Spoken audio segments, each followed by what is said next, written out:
Good morning, good afternoon. Thank you very much, everyone, for joining How to Create Surveys that Provide Actionable Feedback, brought to you by Insignia Training Partners. So most of you I know. Hi, Alex. Good to see you, brother. My name is Bernie DeSantis. I'm the CEO of Insignia Training Partners. We are an outsourced or fractional training and resource provider, and I will be your producer today. Now, we do intend for this to be an interactive and engaging event, so please participate in the chat and activities as we proceed throughout the course.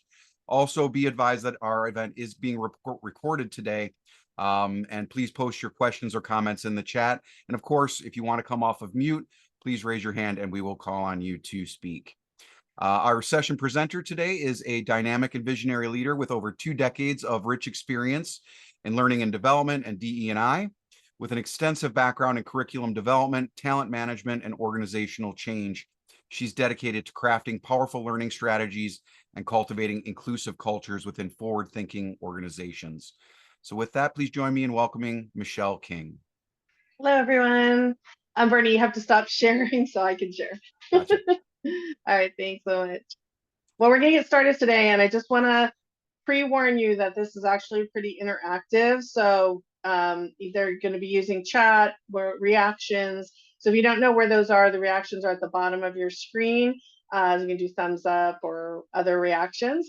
And so we're going to get started, and I'm looking forward to this session. I was really excited about it last night because I think this is going to be such a fun session for everyone to learn from. So again, don't forget to participate in chat. I will be responding, as will Bernie. There is a participant guide in your chat that Bernie just put in. So if you want to download that so you can either print it out or just have it for reference, that would be great. All right, so we are going to get started. And today we're going to dive into the exciting world of surveys, asking the right questions and getting actionable feedback. And it's more fun than it sounds, I promise. So I would like you to start off with either giving me a raised hand or a thumbs up or some kind of reaction, just to check everybody's ability to do that. To let me know if you've ever been filling out a survey and thought, why are they asking me this? I don't understand either this question or why this is important. Anyone have that experience before? I have it like 3 times a week. Yeah, see, everybody's giving yes, yes, yes. Yeah, so today what we're going to do is learn how to create surveys. Hi, Yolanda. Never, Bruce. That's never happened to you. I know you're joking. So we are going to learn how to not do that because, you know, surveys are an important part of business process and allows us to get feedback. And we're going to talk about that. So first, we're going to start, though, with a little bit of a game. Okay, so you're going to answer A or B in chat. That way I can check that everybody's able to use chat. So would you rather take a survey with 10 essay style questions or take a survey with 50 yes or no questions while riding a roller coaster? A or B, which would you prefer? Everyone's like, no, thank you to the roller coaster. Bernie's going to go for the roller coaster. Okay, Jerry and Jenna, we got some brave roller coaster riders. Essays are not fun, right? But neither. That wasn't one of the options. Here, you have to play along here. Come on. All right. Would you rather complete a survey on your desktop computer with a cat constantly walking across the keyboard, or complete a survey on your mobile phone while juggling bananas? Which would you prefer? I don't know. I had a cat once that was pretty ornery and would like knock my stuff off on the ground all the time too. But yes, a lot easier than juggling bananas. I can't even juggle. My husband can, but I can't do it. Answer a survey while watching a video of an adorable kitten, or answer a survey while listening to a podcast hosted by your favorite comedian. See, that one's an easy one, right? A, yeah. There you go. So the thing is like surveys are not a lot of fun a lot of times, and that's because they're poorly designed. And so today what we're going to talk about is we're going to talk about how to fix that problem. So we're going to understand different survey types. We're going to learn to design effective questions. We're going to master survey structuring techniques and discover distribution strategies, and then analyze data for actionable feedback. So we're going to give you all the tips on how to do that. Please feel free to ask questions, raise your hand, put it in chat. And of course, we're going to get a lot of feedback, and I will just alert you to the fact that there are a couple of quizzes in here. So, all right, here we go. So this is the first quiz. What is the average completion rate for online surveys? What do you think? What is the average completion rate? It's a range, by the way, so you can put that in there. But you can just guess a number too. What do you think? 60 to 70, 10%, 10%, 30, 20 to 30. Okay, 25. Let's see. All right, let's see what it is. It's 20 to 30%. So who said that? Yolanda. Good job, Yolanda. It's about 20 to 30%. So when you send out when there's an online survey that people take, about 20 to 30% of people complete it. But if it's well designed, what do you think the percentage is? What does it go up to if it's well designed? Piri says 42. Piri, am I pronouncing your name correctly? I'm sorry. I want to make sure I'm doing that. Is it Piri or Piri? Piri, like cheery Piri. Yes. Oh, I love that. Thank Piri. Thanks. Okay, so we've got 40 to 50, 50, let's see. And the answer is 30 to 40%. So it's only going to go up about 10%, 20 to 10 to 20%. But if it's exceptionally engaging or incentivized, what do you think it goes up to? How high can we go on these online surveys? 60, 50, 50 to 80%. So depending on how engaging it is. So look at the difference between that. There's an online survey and it's just a regular survey, kind of basically designed 20 to 30%, but you could get up to 50 to 80% if it's really engaged, it's designed well. Sorry, lost my words. Now, you would think that this would all be the same, but for email surveys, it's slightly different. What about email surveys? Do you think that's higher or lower than online surveys? Lower, much lower. Yes, 10 to 15%. So when you're sending email surveys out, you're only going to get about 10 to 15% of people responding and completing that survey. Some people start it but don't finish it. And if it's highly personalized and targeted towards that person, so it's individualized, it's more like 20 to 30%. But you can see that's the lowest range you get with online surveys. And we're going to talk about this later about distribution systems. So this is an important thing to pay attention to. What about in-person surveys? If you're in the class and so I've completed a class. I used to do this all the time back in the day. What do you think the completion rate is? Mary says 80 to 90. You all agree? What do you think about that?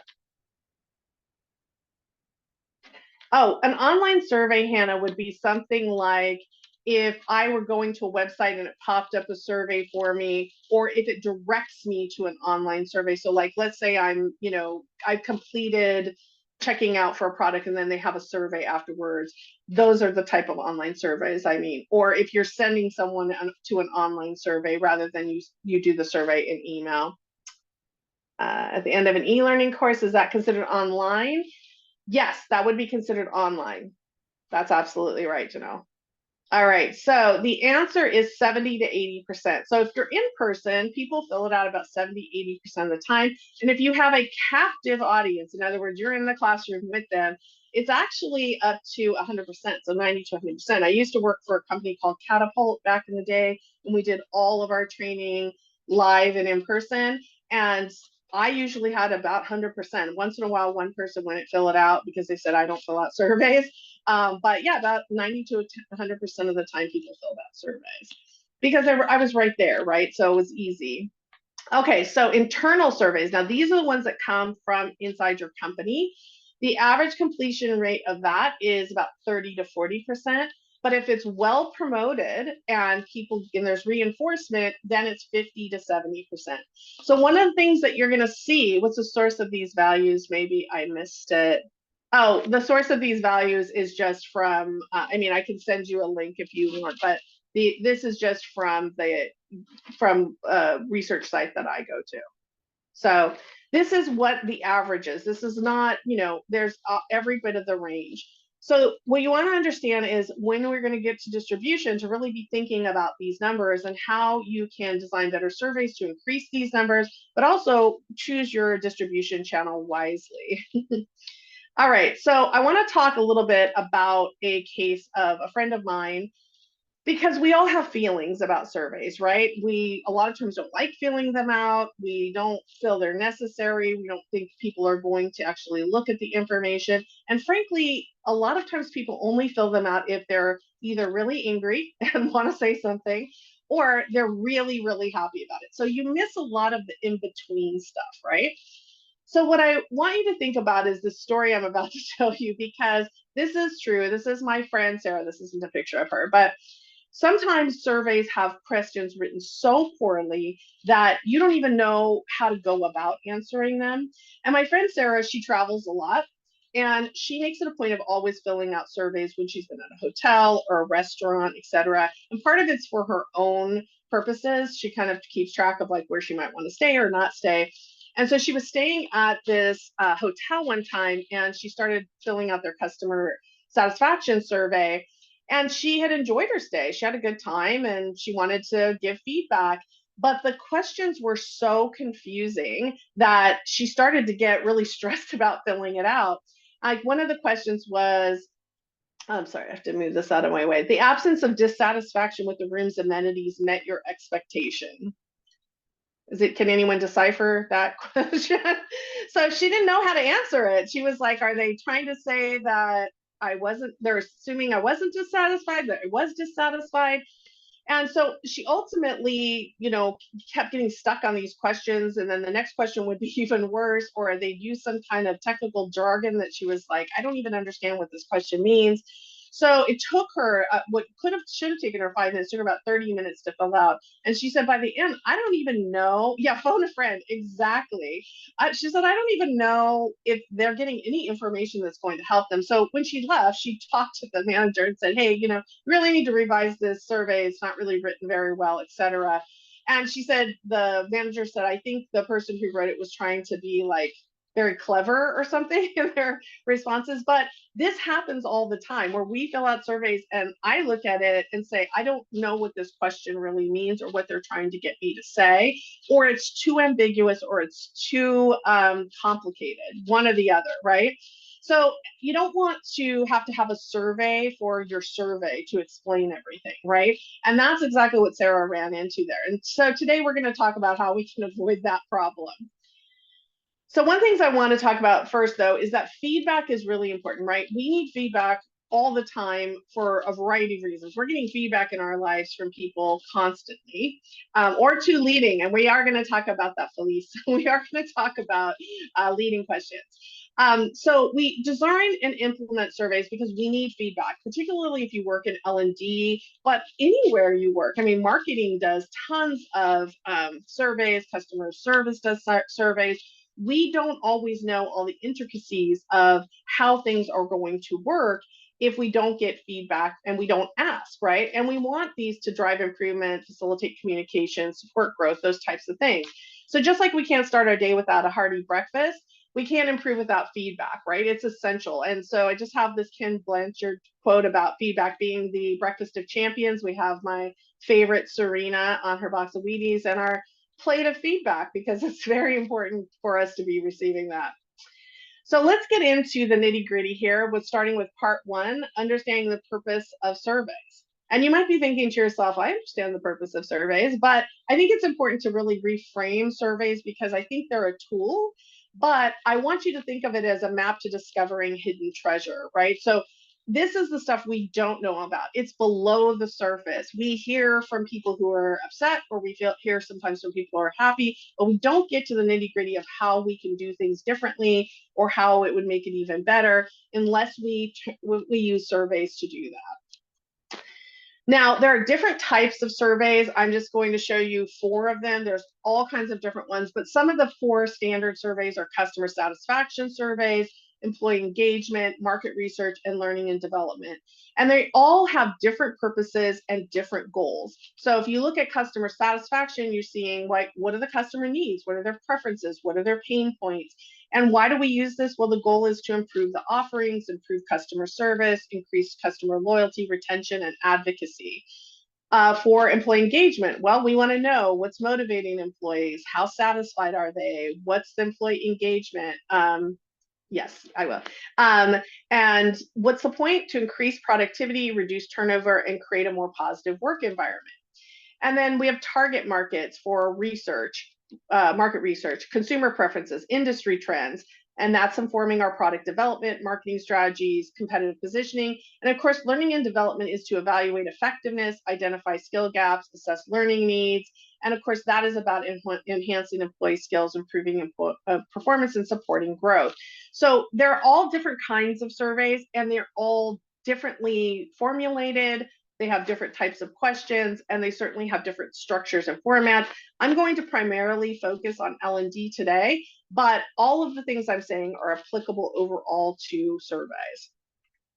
So the first thing that we need to do before we ever start a survey, and here is where it all goes wrong, people. This is where everything starts to fall apart, is we don't clarify the purpose of the survey. So people will say, hey, we need a survey for customer support to find out what the customers need. And that sounds pretty straightforward, right? Okay, yeah, of course, we need to know what the customers need. What are their pain points? But you need to be more specific about this, because I have seen so many surveys go wrong because you don't answer these 5 questions, right? So what's the primary objective of the survey? All right, we know it's about customer support. Fine, that's what we know. We're trying to get to this. But I also want to know who exactly the target audience is. Is it all customers? Is it a subset of customers? In learning and development, it's everyone who takes the learning module maybe, or it might be people who've taken a previous learning module and we want to learn more about their experience with it. How will the survey results be used? People don't talk about this at all.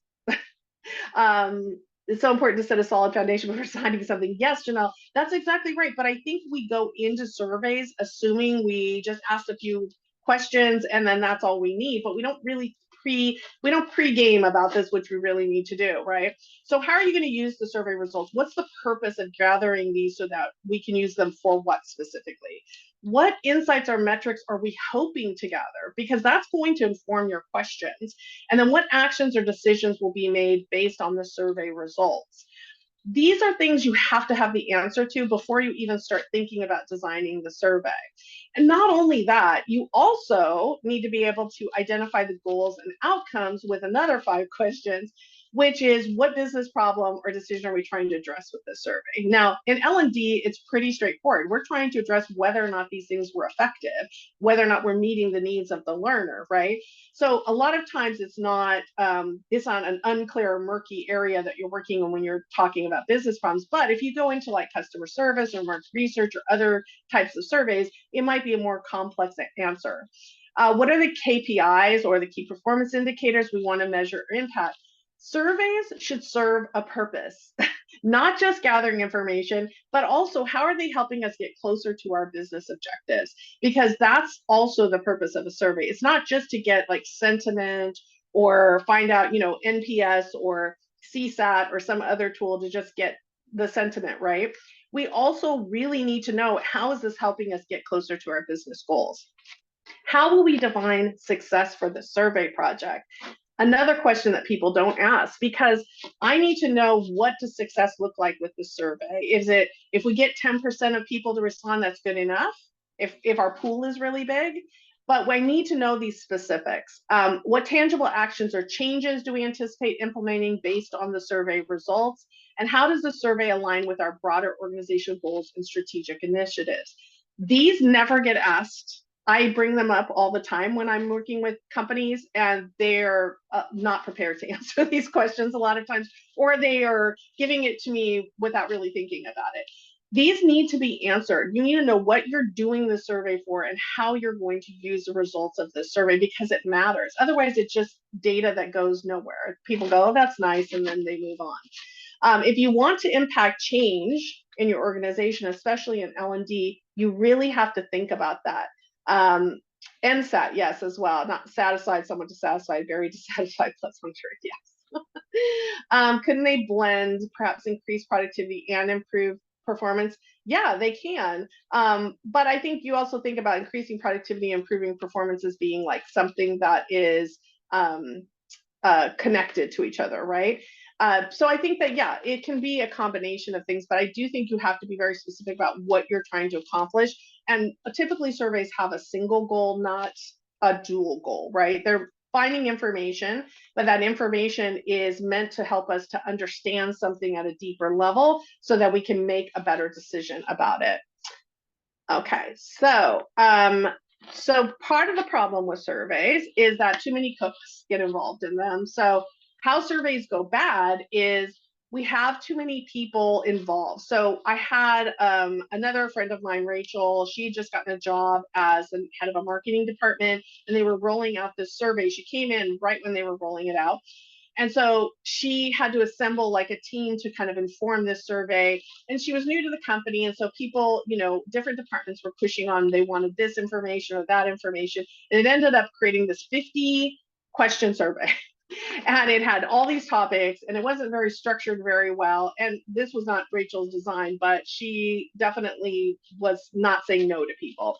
And so what happened is that there were contradictory questions or questions that didn't seem to flow well. People filled it out, but it didn't give them any actionable insights because there wasn't a plan for how the information was going to be used once it was gathered. And so ultimately the CEO was not happy, and they had to redo the whole thing again and really whittle it down, because 50 questions is, as we all know, way too many. And so I'll ask you, what do you think the optimum amount of questions on a survey is, just generally? Obviously, it depends on the situation, but what do you think is the optimum level? And it can be a range. 5. Let's see, no more than 10. 5. Yep, that happened to me when I worked at an implementation readiness survey. I asked their opinion, but did it in the right way. Yeah. 5 to 7, 5 to 12, 5 to 10 for my ideal client, 10. Yes. And so you're all very well versed in the idea that, yeah, it should be no more than 10 questions typically, unless part of them are just demographic questions. And I still say you really need to vet the demographic questions. Is this information you truly need to know? Or are you just asking it to ask it, right? Mary says, I took an interesting survey recently, said, why did you take the survey? And the options are like, I always take surveys. I love them. I only do surveys when I'm dissatisfied. I only do surveys when I want to give praise. Obligation, I always do them even if I don't want to. Interesting. What did you answer, Mary? I always do them because I actually like surveys. So I answered A, but I thought, a lot of times people only give surveys when they're upset. And I thought it was a really interesting way to capture that data. I love that. That's a great one. I'm going to save that because I think that's a really interesting question to ask, because I agree. I think most times people either give it when they're really upset or they're really pleased, right? Because if you're just like, it was, what am I supposed to say about it, right? And this is why asking the right questions is important, because if you're asking just generalized questions, or you're asking them poorly and the person's kind of like about it anyway, they're not going to fill out the survey. They might open it and then go, no, thank you. I love that. I have to save that question. Very interesting. What about the rest of you? What would you answer to the question Mary posed in there? Would you say that you'd always take them, or that you only do it when you're dissatisfied, when you want to give praise, or you just feel obligation? What do you think? I try to always take them too, because I know, yes, be yours. Yeah. It varies on the context. Yeah, absolutely. There are times I'm like, I'm not filling out the survey, but I usually try to do it just because I know that it impacts people's jobs, and because I've lived in the world of surveys for so long. But that's a fascinating question. Thank you for sharing that, Mary. That was so interesting. It was a box, except when Amazon has to be reviewed the packaging. It was a box. What do you want from me, right? I love it. So this is one of the things to avoid when you're going to create a survey. And I know you have to ask those questions that I told you. Just remember, too many cooks are going to ruin this. You cannot have too many people involved in creating a survey, because then you start getting into preferences rather than opinions that are based on facts and experience, etc. And everybody has their preferences, which is fine, but you need to make sure that this survey is serving a singular need. We don't want to survey for multiple things. It's too confusing. People will get tired figuring it out, and they'll give up. And survey fatigue is a real thing. It's a real problem. So, how many surveys do you get? All the time, right? So we want to make sure our surveys are engaging. All right, well, that's cool. Well, how do we do that? And I do want to just say that if you stay to the very end, I do have 2 little bonus things for you. One of them is a worksheet that is on how to reduce bias in questioning, and the other one is a individual contributor performance feedback survey that you can use or give to people to use. I'm giving it to you for free. That allows you to get feedback when you've been like an individual contributor in a situation, like you're working on a project and you want to get feedback, but you'll get to see how I word questions to get the best feedback from people. And it's probably different than the way you've seen some questions worded before. So if you're here to the end, we'll have you put your email address in and we'll send that out to you. I don't think the language was exact, so paraphrasing from memory. That's okay, Mary. I think you paraphrased very well. I'm sure it was right along that line. All right, so let's talk about designing effective survey questions. And we're going to have another quiz. So let's test your familiarity with the top complaints about surveys. What do you think the top 8, pick one of them. What do you think are the 8 things that people say that they dislike about surveys? Too many questions, okay? Too long. Yeah, a lot of people too long. What else? What else is wrong with surveys they fill out? Confusing, yes, too long. Vague questions, absolutely. No action afterwards, right? Why am I filling this out, right? Okay. Too invasive, too irrelevant, too unclear. Yes. Takes too much effort. They require too much thinking. Right. Repetitive questions. Like, didn't I just answer this? Absolutely, Jamie. I've done that so many times where I'm like, I thought I answered that question. No free Xbox. Bruce, right. Well, I mean, what are they even doing? Where's my incentive? Absolutely. Well, let's look. So we've got double-barreled or compound questions. No, big no. It's not an and question, right? It's one question. You don't have and in there unless that comparison is going to be for an open-ended question. That's the only exception. But if you have double barrel or compound questions, it's going to make it confusing for people. They don't know how to answer. Ambiguous or unintelligible questions. You guys got a lot of these. Excessive number of open-ended questions. No one wants to write an essay when they're filling out a survey. Don't be asking me 10 open-ended questions. I don't want to do that.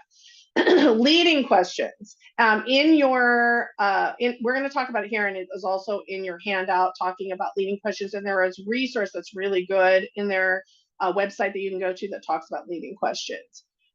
How satisfied are you with our product? How dissatisfied are you with the competitor's product? Exactly, Grace. But I will say there is a way to ask some leading questions that I think is valuable. So leading questions, obtuse or ambiguous rating systems. When you have like multiple rating systems and people are like, wait a minute, I'm on a scale 1 to 10, I'm on a scale 1 to 5, there's stars, so thinking about how you're setting this up so it's not confusing how they rate. Rating level inconsistencies, right? So if you just have different questions have different level consistency. So sometimes you reverse the order, and that's fine as long as you say you're reversing the order, but don't do that repeatedly. If you have one reversed order question, that's fine. So where 1 to 5 is dissatisfied, let's just say, and then you reverse it. And so there are times when you will do that, but don't do too many of them. Too many answer choices. Oh, this is the worst. You ever get those ones where they're like, rate us on this, and it's a multi-choice and you have the lines that go across, but it's like 40 things on the page, and I'm like, I don't want to do this. Why do you need to know the answers? And a lot of this I don't even know the answer to, right? Or the questions are just too general and don't give me something to go off of. I can't really answer specifically to that, right?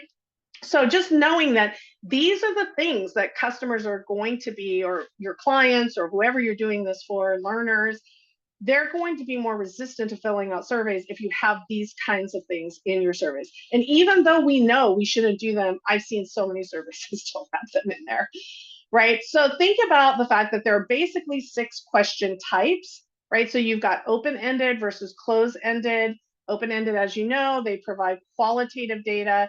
I really suggest that every survey you have has at least one open-ended question on it, because you do need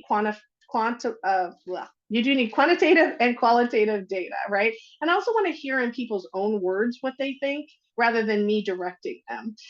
Of course, close-ended is a predefined response option, so you need both. You also have rating scales, and as you can see, there are two different rating scales on the screen. One is really not a number-based, but it's a similar thing. It's still considered kind of a Likert scale, but this one only has 4 options, and typically Likert scales are 5 to 7 options.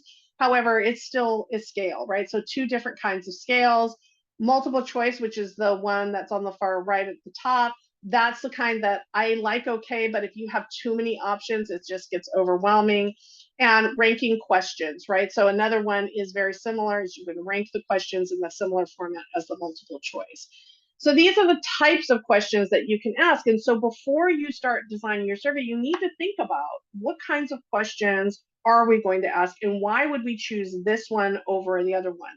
Yes, no questions should be for very simplistic things. Don't ask yes, no questions for something that you need further insights in. Like, what do you really want to know about this question? What kind of input do you need so that you can take action on it? And a lot of times people just don't really think about that. So before you design the kinds of questions, so if you get all your questions together and you say, okay, this is what we're going to put in the survey, the next thing you have to decide is what kind of scale are we going to use, or what kind of type of question are we going to use when we're designing the survey? Are we going to have, is it open-ended? Is it closed-ended? Are we just going to do yes, no? Are we going to have multiple choice? Because when you do that, you have to consider the amount of effort that that person's putting in. Remember this, you're asking for free labor from somebody when they fill out a survey. So you be respectful of that, because I don't have to fill this survey out. I'm under no obligation to do so unless you've given me an incentive that I'm getting. Here's a really funny anecdote. Way back in the day, I used to do market research for a company in Menlo Park, and I set up focus groups all over the world. And a lot of these focus groups have incentives, but in some countries, you can't give them money. And Japan was one of those countries. So what we were allowed to give them was beer coupons, but we couldn't give them money for incentivizing them. So, incentives really do work. Obviously, that depends on your budget and what you have available to you. It can be, and incentives I'll talk about a little bit later, can be a wide variety of things. But if you're not going to incentivize people, you really have to remember that this is something you're asking. You're basically asking a favor from people. Please fill this out for us, right? So be respectful of that when you're thinking about your questions and avoiding survey fatigue, etc. These rules are difficult. What do you mean, Mary, the rules are difficult? What I'm saying to you? Yeah, just knowing, like, when you're doing these surveys, you have to be Yeah. mindful of who potentially can take them and where they could be and the laws you're encountering. It's a challenge. It can be a real challenge. You're absolutely true. And see, I used to work for a large company that was based out of Germany, and they had very specific rules about things we could ask in surveys and not, because they have a workers' council, which is basically an employee union for every employee in the country. So it's for the whole country. And so you didn't get to just send any survey you wanted. You had to go through the workers' council first, and they had to approve it. So yes, different countries have different rules, different areas, different social ideas about surveys, etc. So remembering that who your audience is, and this is why it's important to find out your target audience before you start designing these surveys, is also very important. And it is difficult, it's complicated. So let's talk about some best practices for question design. And as Bruce brought up, you want to avoid leading questions. Now, the reason you want to avoid leading questions is because they can create bias in your survey, right? So if you're leading people, you're leading typically with a bias. So you want to think about the fact that they assume too much, right? So leading questions assume too much. How great was our service, as you're saying, right? Instead, use how would you rate our service? And so using leading questions to keep people in a positive mindset without implying bias directly can be done. And so I use certain questions that have a tiny bit of assumption in them, but they don't eliminate that person saying something counter to what I'm saying in the question. So I like to say things like, what would make our service even better? Because I'm implying that the service wasn't bad, but I'm also implying that it wasn't perfect. So I like that question because it's a neutral space actually, but it keeps the person in a positive mindset. And it's very important to think about your questions because you don't want to create a negative mindset for people. It's not that you're avoiding hearing negativity or complaints, but if you're asking questions that put people in a negative mindset, they're going to be more likely to complain, and that doesn't necessarily get you the feedback that you need. Complaints are fine, but if there's no action I can take from it, just the survey was too long. Okay, but how was it too long? Was it, it was 10 questions? Should it have been 5 questions? I can't take real action on that.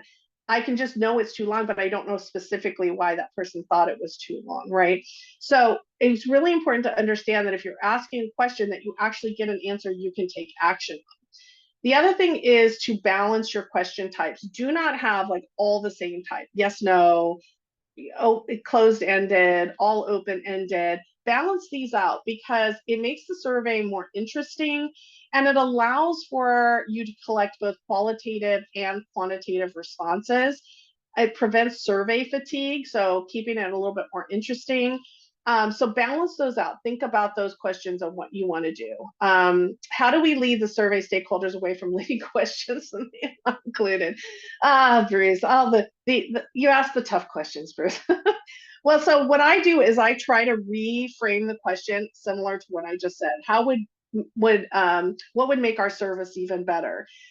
So I usually have a lot of information on why that's not a great way to ask a question, but it's trying to reframe these questions that helps you to get the answer you need, but also make sure that you're not criticizing the person or saying, how can we improve? That's a very open-ended question that can provide a lot of criticism.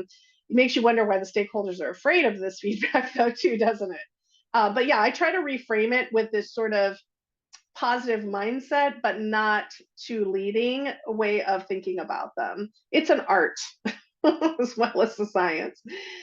So the other thing is ensuring clarity and simplicity. Nobody wants to take a survey where they don't understand the questions, right? So be thinking about the fact that they should be clear, simple, and relevant to your survey goals. Don't ask questions just to ask them. Make sure that they're relevant. I was redesigning a survey for someone one time, and in their demographic questions, one of the things they asked was about whether or not English was the primary language spoken at home. And their reasoning was that they were trying to make sure that they were accommodating people who maybe English wasn't their primary language. But I told them, I said, that's a very invasive question because that can make someone feel very uncomfortable. Like, why are you asking me this? If they don't understand the purpose of why you're asking, they may not want to say that. That might feel vulnerable for them. Also, you're assuming that English is the primary language, where you should just, if you want to ask them what languages you speak at home, that's okay if you want to do that. But just the way that the question was worded sort of emphasized English as the primary language and made it seem like that's what they should be doing or something. So anyway, I had to have them revise that because even though I understood why they wanted to ask it, it really wasn't helping us achieve the survey's objectives. It was a distraction, and one in which somebody could have stopped taking the survey. So you really want to think about, is this really necessary question? Does it contribute to achieving the survey's objectives?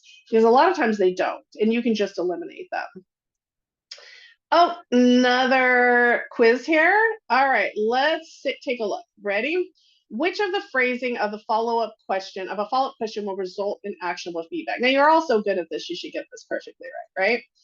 Was it A, wasn't the interactive simulation in the learning module engaging and helpful for understanding the concept? B, many learners find this module challenging. How difficult was for you to grasp the main ideas presented? How would you rate the effectiveness of the learning module in helping you understand the concept? Please explain. Your rating is C. See, you're all excellent students. Why am I even here? That's right. So you can see, though, that these other two questions could be some things that you might commonly see. Now, maybe not A, because that's, wasn't the interactive stimulation in your learning module engaging, is a very leading question. But B sounds like you're acknowledging that this might be challenging, but then you're saying, how difficult was it for you to grasp the main ideas presented? Now, I would like somebody to tell me why you think that's a bad question. What's happening to the person who's taking the survey when you ask that question? But knowing they struggle doesn't help me improve the training. Me, bingo. Yes. And also, what are they thinking? How are they going to respond to this? Are they going to say, like, it was super difficult? Or are they going to typically say, oh, no, it was fine, I figured it out, or something like that, right? Yeah, you're assuming it was difficult for the learner. You don't know how this helped them, and they may not want to feel vulnerable. Exactly, Jonah. Like, I don't want to say, like, oh yeah, I was one of those people who found it challenging. You tend to get defensive. Exactly. And it puts somebody in a negative mindset. This is what I'm talking about when I say you're putting someone in a negative mindset. You just told them that it was difficult. It was difficult for many learners. Now, are you going to say it was difficult for you too? Or are you going to try to say that it wasn't difficult for you? I don't know when this person's going to tell me the truth. And not because they don't want to tell me the truth, but because I just asked a terrible question. So these are the kinds of things I see on surveys all the time. And you would think they wouldn't be like this, but they definitely are. They're surveys I get where I've actually written back to the people and said, like, you need to redo this survey. This is terrible. And here's why.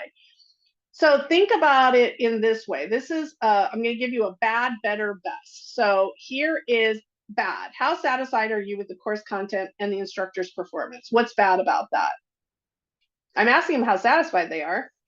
But what's bad about that question? It's a combo. Exactly. Yeah. What if they found it easy? Exactly. Double barrel. Exactly. You're asking two things. Maybe they were satisfied with course content and they thought the instructor was terrible, or maybe they thought the instructor was great, but they didn't love the course content. You're not giving them the option to say that, right? B is, how satisfied are you with the course content? Now, there's nothing wrong with that question. That is a good question. It's better. It's going to get you an answer. I would write, how would you rate your satisfaction with the course content? Now, that sounds like, yeah, it's slightly leading. Exactly. How satisfied are you? We're assuming they were satisfied. So I say, how would you rate your satisfaction? That means that they can say, I wasn't satisfied. So you're always wanting to think about how you can phrase this so that the person who's taking the survey feels comfortable, is able to answer honestly, and can give you feedback that you can take action on. And when you put simple questions like, how satisfied are you with the course content? That person is going to take that as like, well, I have to say how satisfied I was, but maybe I wasn't satisfied, right? So it's see how nuanced it is. And this is why there are so many bad surveys, because it is nuanced. So you really want to think about how you're putting these questions together so that you're not leading, you're not having bias or assumptions in it. It's neutral. It's a neutral question. And that's what you want your questions to be, right? Okay, so any questions about questions before I get into how to structure your survey? Sorry, my dog has decided now he's going to start barking. Blue.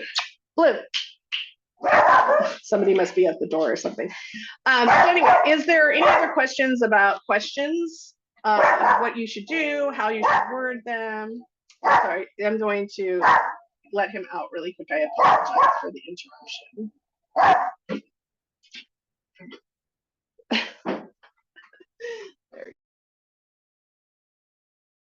Okay, I'm back. Sorry about that. All right, now my dog is barking. I'm sorry, Yolanda. Mine are just staring at the computer. All right, so let's talk about structuring your survey for maximum engagement, because it's not just the questions, it is also how your survey is structured.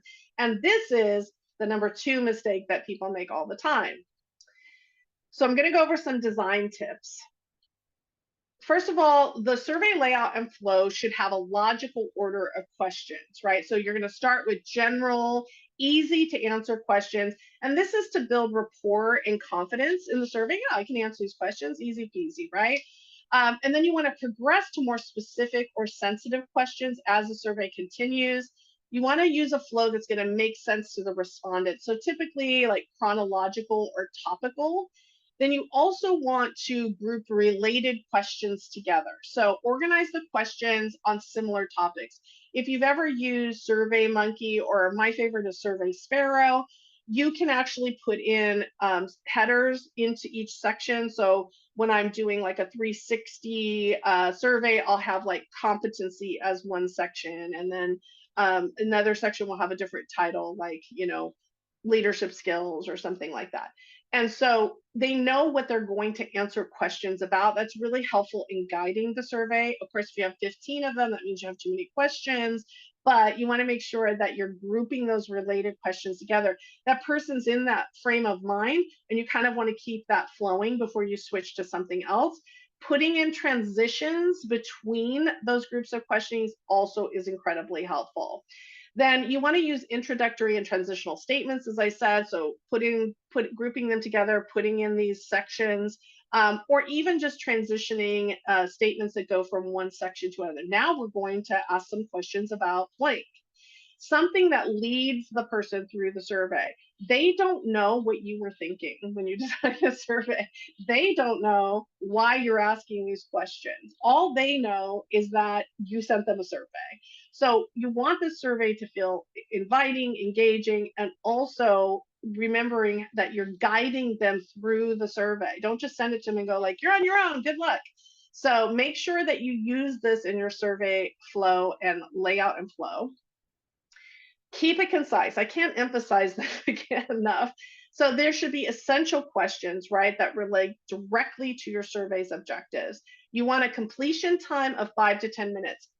Pro tip, if at all you are using a survey counter, if you're able to use a survey counter in your survey program, if the platform you're using that tells them how much longer they have, this will get your survey done so much quicker and so many more respondents. If I open a survey and there's no information on how long it's going to take me to fill it out, I won't proceed unless I can see that all the questions are on one screen. But if I don't know that there's like 40 more questions coming, I'm not going to fill it out. So be clear with your survey takers. This is going to take you 5 to 10 minutes. This is going to take you 5 minutes. This is going to take you 20 minutes. It has X amount of questions. Give some kind of introduction to the survey, not just like, we want your feedback, here's your survey. Give them something to go on so they know what they're getting into before they start doing the survey. Yes, I don't want a survey, exactly, Bruce. I don't want to do a survey that I have no idea how far I'm into the survey. Like, is there 40 more pages? Is there one more page? I don't know. So be kind to your survey takers and let them know.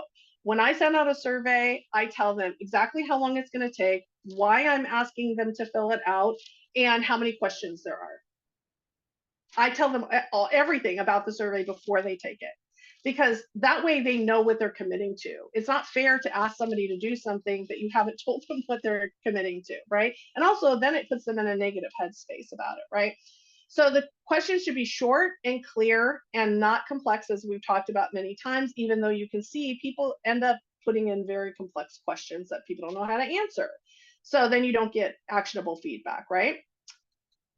The other thing is use visuals and interactive elements. At the end, I'm going to show you a very quick 2 surveys that I designed in Google Forms. And I want you to know how much more interaction I get with surveys that have visuals, even just pictures. And things that are interactive, like if it's a choice and you just click a box or something. So rather than it being a drop down or something like that. So if you can make it interactive, do it, because people are going to be much more engaged. Survey Sparrow, I swear they should pay me. One of the things I like is they can do one of their versions of their templates is a chat version. So it looks like you're chatting rather and in your answering questions, not like you're on answering a form. It's a little bit more engaging. It's also really good for mobile devices. But make sure that you have icons, images, infographics, break up the text, etc., because this is going to help keep the survey engaging. Just one form with 5 questions is pretty boring when you think about it. Now, don't go overboard, but think about adding in some elements that at least are attractive and make it a little bit more interesting to follow along. Let's see. Which do you find most helpful? Piri, were you talking about tools? Or which you said which you find, oh, or were you responding to Bruce? I see. Sorry, I thought you were responding to me. Never mind. You and Bruce can carry on. So use visual and interactive elements, and it has to be mobile friendly. This is another thing to really think about. You need to test this on mobile devices. There's nothing worse for me than going to my email, seeing a survey, clicking it, opening it, and I'm like trying to expand it and it's too small. It doesn't fit on the page. The questions run off the page. It must be designed to be mobile friendly because most people are using their phones to do things now, and tablets a lot of times too. So make sure you use a responsive design that adapts to different screen sizes. Otherwise, you're going to end up with people not taking it because they can't read it, they can't see it, etc. You know, short and sweet wins the race. We don't like really long surveys, but also consider that in mobile surveys that make it touch friendly elements like larger buttons, you can swipe, etc. So think about that because that's going to make it faster for people to get to. Yeah, I love tools that I love, and I put some of them in there. So I love Survey Sparrow, and the reason I love it is because super easy design. It's very flexible. It has lots of integration. You can email them, you can embed them, you can do all kinds of things with them. Their insights. So when you get it, when they fill it back out, it automatically goes in insights, and they automatically generate graphs for you. So you don't have to go take the data, the raw data, and generate them yourselves. It'll generate them based on the question. So it makes it a lot easier, but you can also use that to put it in presentations, etc. Google Forms is great. I do love Google Forms because number one, it's free. It's fairly flexible. There are some things I don't love about it because there is a very limit to like how many types of questions in Surveys Sparrow. You can ask questions in a lot of different ways. In Google Forms, like for instance, if you do a Likert sale, they only put the end of the scale on one side and the end of the scale on the other side, and there's nothing in between. So you can still select a different number, but there's no definitions for the numbers, which I don't love. I like there to be a definition for people to follow. Word clouds are great when you're dissecting information, analyzing information as well. So Survey Sparrow, I've used Survey Monkey. It's pretty good as well, and it does have a lot of great reporting. Like I said, Survey Sparrow, and of course Google Forms. Those are all my go-tos that I use. All right, so let's talk a little bit about structuring your survey for maximum engagement. How do we get these people to fill this out? We want engagement. So remember earlier I was talking about distribution channels. And remember we said, so if you're doing it online, you can expect on average it's between 10 and 20%. If you're doing it through email, online, it's 20 to 30%. For emails, 10 to 20%, right? Or 5 to 10%, I can't remember now. And social media, that's again like an online version. So you want to think about which of these have given you the best response rates and which channel might be the best depending on what you really need to get. If it's just kind of an informal survey and you're like, oh, if 10% of the people fill it out, that's fine. I just need to kind of get a pulse, what I would call a pulse survey. But if you are trying to really get robust information from people, you want to think about your distribution channel. So choosing one that is going to work may be some trial and error, but thinking about how you can engage people in the survey once you send it to them is really helpful. And like I said, making it mobile friendly is going to get you a lot more responses. The next thing is to increase your response rate. There are some effective strategies you can use. Thank you.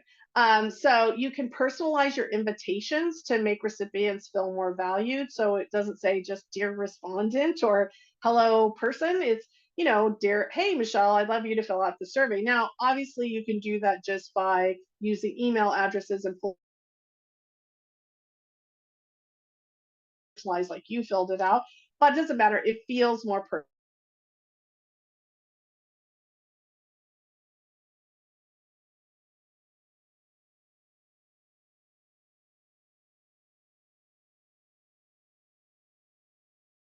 Slack or other social media types of things.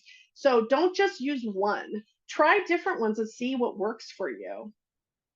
Oh, am I okay? I'm back? Okay. Back now. Yep. Yeah, thank you.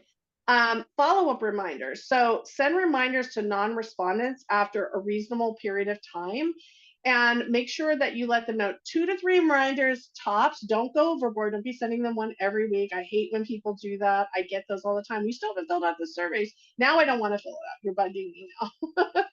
But you want to send reminders and make sure they're very friendly when you send them, like, hey, we're really interested in your feedback.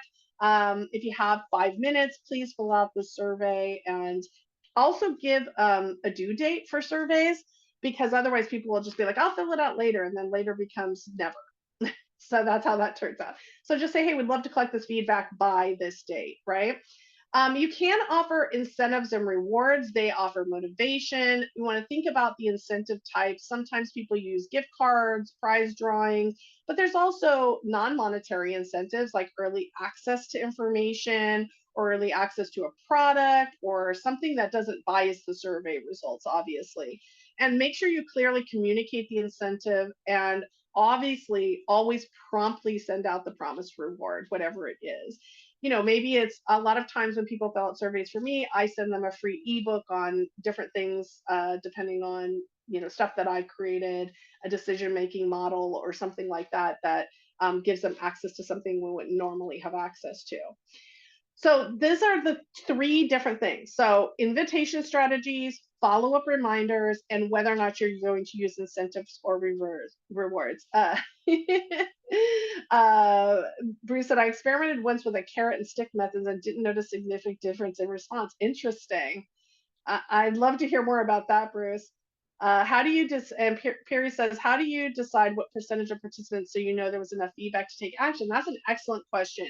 So this is part of the thing, right? So if I know that, let's say 100 people took this learning module I created, and I'm going to send out, an online survey, which might get me 5 to 10%, that's going to get me a pulse. So it depends on what my goal with the survey is. If my goal with the survey is to just get some generalized feedback, like overall, the people that filled it out, did they like it or not like it? That's okay. That's a fine thing to do. It's okay if you only get 10% back. But if you're really trying to increase this, you want to think about using these methods, because you really want to hit about 30%. Even though that's far less, right? So that's only 1/3 of the 100. At least that gives you a big enough pool to be able to see some differences between what people are answering. So my goal is always 30% minimum, but I'd love to achieve 40% to 50%. So at a minimum, about 30% of the people that you send it to, that's what you're aiming for. That's going to give you enough information to go on. Oh, thanks, Alex. Really appreciate you attending. Okay. So we've got part 5, which is analyzing survey data for actionable insights. So there's a whole bunch of things on the screen right now. And what these can give you is descriptive statistics, cross-tabulation, and help you identify trends and patterns. If anyone else has information on other types of products or platforms they use for analyzing their data, please put it in chat for other people so they can see. But these are just some of the standard ones: Excel, Google Sheets. SurveyMonkey has its own data analysis features, as does Survey Sparrow. Python you can use for analyzing data that, it requires coding, but what you can do is take all your data, upload it into ChatGPT, and ask ChatGPT to write a code to display the data visuals. You can also, and you can use that in Python. It can do it in Python, or you can use Mermaid, which is the other visual tool that I use. And it writes the code for you. You just copy and paste it, and it creates the data visualization for you. So there are lots of different things like that. When you have like a lot of information to decipher, that can be really helpful. Qualtrics is another survey site, just like SurveyMonkey. And in that case, what you can do is use that, and also their data analysis software that's part of their package can also give you really good insights. In Vivo, Tableau, and of course the any of us that have had to do statistics, SPSS. We're all familiar with all of these things, right? So descriptive statistics are going to summarize and describe kind of the basic features of the survey. It's going to give you things like mean, median, mode, standard deviation, frequency of distribution, that kind of information. Cross tabulation, it's going to analyze the relationship between two or more variables, right? So it's going to display the interrelationship between two data points, and it helps identify correlations, like comparing product satisfaction scores across different age groups, for instance, right? Whereas descriptive statistics might be average satisfaction scores, percents of respondents, that type of thing. That's pretty much what most of us use as descriptive statistics. But the other thing is identifying trends and patterns, which I think is an important aspect of surveys. So it looks for consistent themes and changes over time, both quantitative and qualitative analysis. And you want to think of this as like noticing a gradual increase in like customer satisfaction or dissatisfaction. That's what trends and patterns can do for you. And that can be used, you can use any of these data analysis tools to do that. But I highly recommend taking your raw data and putting it in Chat GPT or some other AI and asking it to give you some type of code or even analyze the data for you to kind of find out themes. This is especially helpful with qualitative data. Always check ChatGPT, don't take it at its word, but it can help you to break down a lot of the qualitative data. So I'll put all of my qualitative data in and say, please tell me the top 5 keywords that you see in this qualitative data so that I can key code it. So I think it's important to understand that you can use AI to help you with all of this data, because we know analyzing data can be really challenging. Yes, as Mary had already said, thank you. You love chaos, Mary. So how do you translate that data into actionable feedback? Well, you can create actionable reports. And what you want to do is summarize the findings in a clear and concise manner. Make sure you're relating them to the business objectives, and then always include specific recommendations based on the data. We're trying to guide decision makers towards like next steps. Use text, use tables, use charts. Visuals are incredibly important because data can be overwhelming. So if you can put this into some kind of data visualization, you're going to be able to get a lot more action on what you're explaining to everyone. So obviously data visualization is a really important one. You can use some of those tools that I talked about earlier to get to that data visualization. But keep in mind that you don't want them to be overly complicated. If you have a lot of information, you've got some bar chart that's got 50 bars going across and they're all different colors, that's not going to translate the information for you. So really think about like what's going to translate this information well, right? And again, you can use ChatGPT or another AI to help you to decide on what visualization might work best. That's kind of what I use ChatGPT for all the time, is like getting feedback, helping me analyze a big bunch of data. And then what you want to do is use these action reports with the data visualization to make data-driven decisions. So we want to be able to make decisions that are based on the data that we find. So if we're not getting good surveys out and we're not getting feedback that we can take action on, and we can't put it into some kind of a report or some presentation, we're really not making any progress in getting to the root of what we need to do to make things better, to offer more options, etc. We don't really know. Perry says, most of this information on the creator side is new to me. This webinar will be so helpful in helping me show the progress we made for KPIs and ROIs. Oh, I'm so glad. All right, so this is my good versus evil little survey that I designed, so you can see. This is in Google Forms. You can see like I added a picture in here, but you actually can add pictures into every single one of these questions if you want to, and I have done that many times. So you can see on the left this is our new superhero skills survey. So these superheroes, they just took their first learning module on their how to use their superpowers. And on the left, you can see that you've got a scale of 1 to 5. How would you rate your understanding of your superpowers after completing this module? That's a good question, right? But on the left or on the right, it says, what's the best superhero training? Was this the best superhero training you ever had? And the answers are yes and definitely yes. Right? So a little bit of bias, a little bit of leading questions. Which section of the module did you find most helpful in learning to control your powers? All right, well, we've got all these options here. They can choose one of them. They can even write in their own. Also, I did not mention, but I do want to mention now, not applicable. Please, please, for the love of everything, put not applicable in your surveys, because there are things you may be asking that may not be applicable to this person. Like maybe you want to ask about accessibility features and maybe they didn't use them.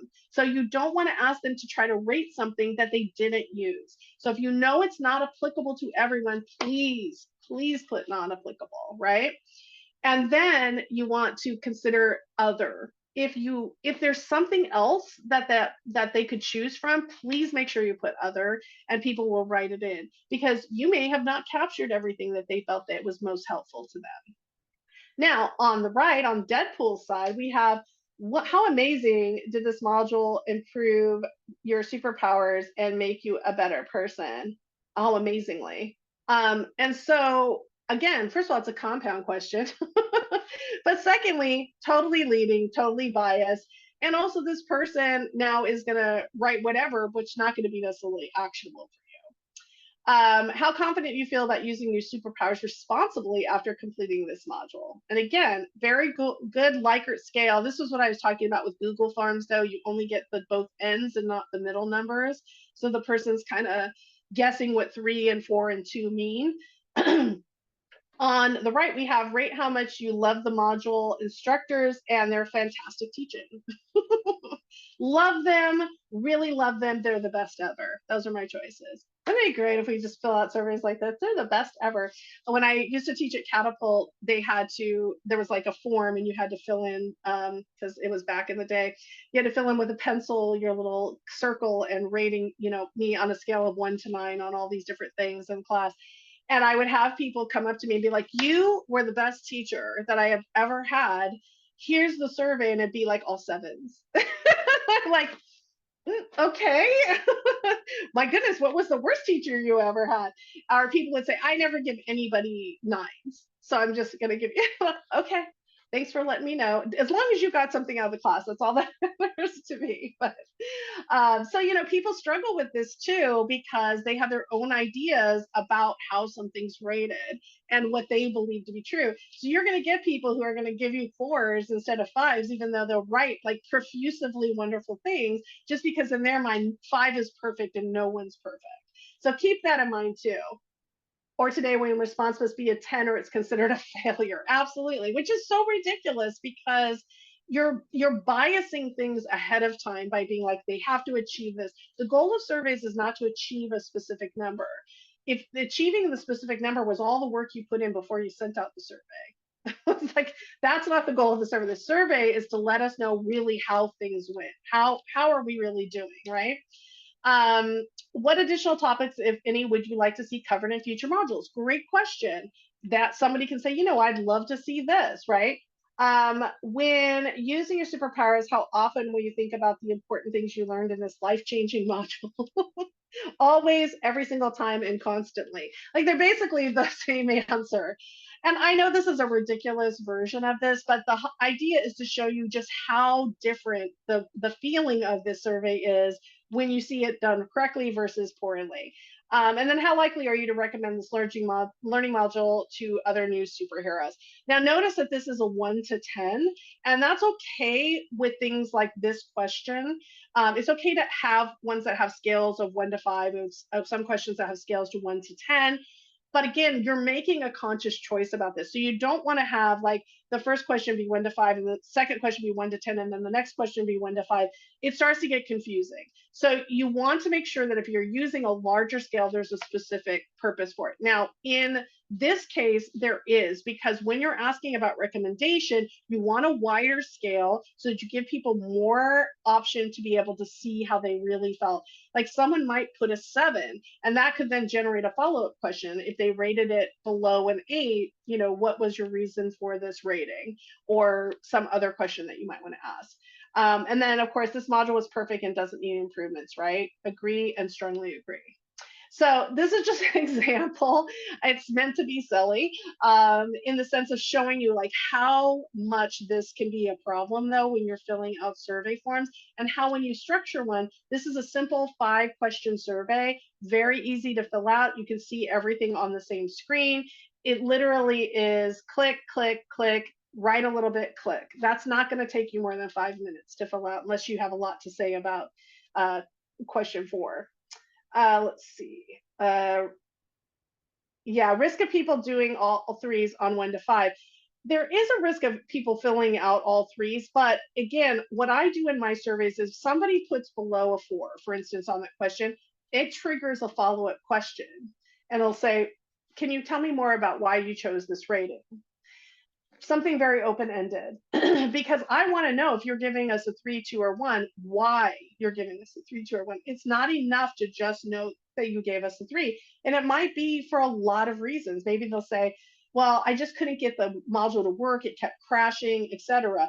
But I may be thinking they gave us a 3 because they didn't like the content. So you do need further explanation. So things like Survey Sparrow, I think Survey Monkey too, when you set up a question, you can have it be that there's another piece of it like an if and statement. If they choose this, then go to this. If they choose that number, go to this other question.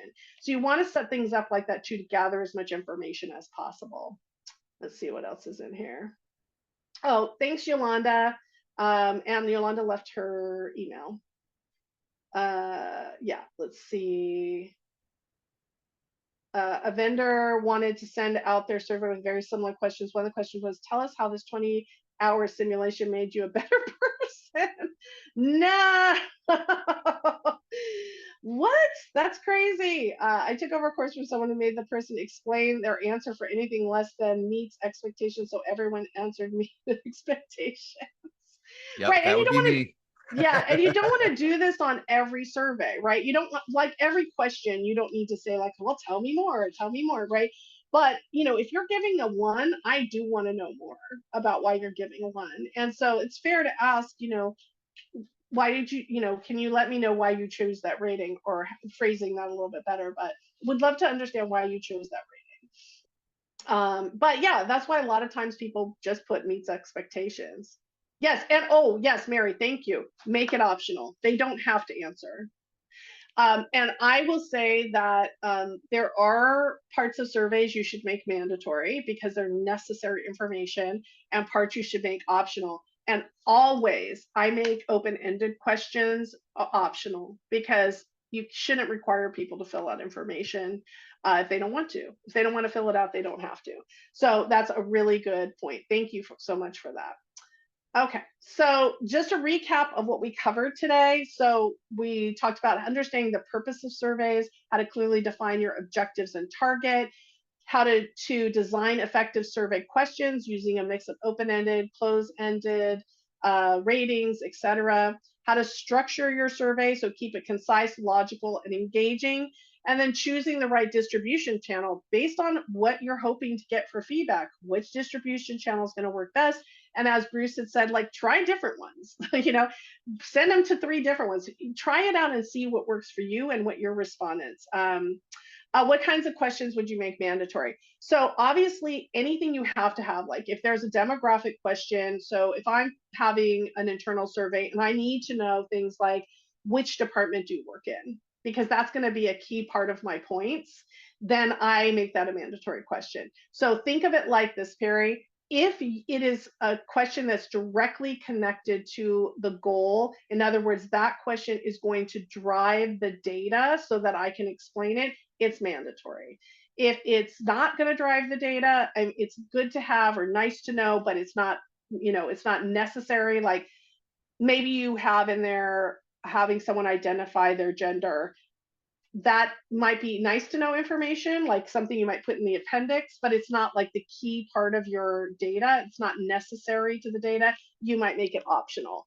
So you kind of have to make those decisions on like, am I going to need this data? If not, it's just a nice to have. It just fills out the information. It's kind of interesting to know, but I don't actually have to have it. It's like the question I told you about, do you speak English as your primary language at home?